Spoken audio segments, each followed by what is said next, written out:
ఈ దేవాలయానికి కొన్ని వేల సంవత్సరాల నుంచి వానమామలై పీఠాధీశ్వరులు ఈ ఆలయానికి ఆచార్యవర్యులుగా జగత్ ప్రసిద్ధి చెందినటువంటి వారు.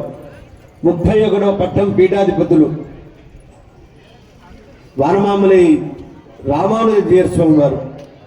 వారి సంకల్పం ద్వారానే ఆలయం జీర్ణోద్ధారణ చెయ్యాలి అనే సంకల్పం కలగగానే మన గత అధికారులు స్వామివారికి బాలాలయం చేశారు.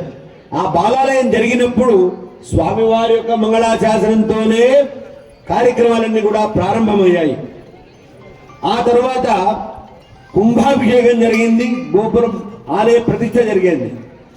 దానికి కూడా స్వామివారి యొక్క మంగళాశాసనమే. ఇప్పుడు స్వర్ణమయ కాపడానికి మహాకుంభాభిషేకానికి మహా సంకల్పం చేసింది వారే. ఆ సంకల్పానికి మంగళాశాసనము జరిగి వైభవంగా జరుగుతున్నది కూడా స్వామివారి యొక్క దివ్య మంగళాశాసనమే.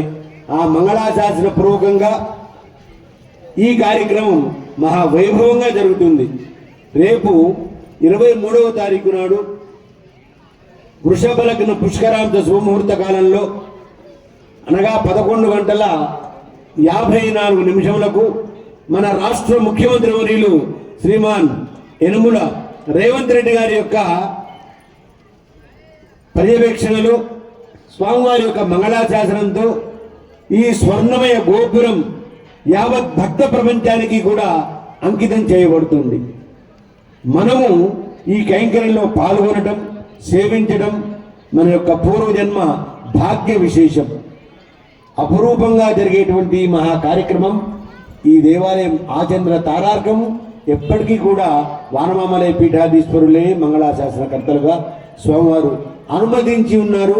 భాగవతోత్తములందరి యొక్క చిరు కోరిక కూడా అదే. వారి మంగళాశాసనమే ఈ ప్రపంచ సౌభాగ్యంగా మేము భావిస్తున్నాం. స్వస్తి.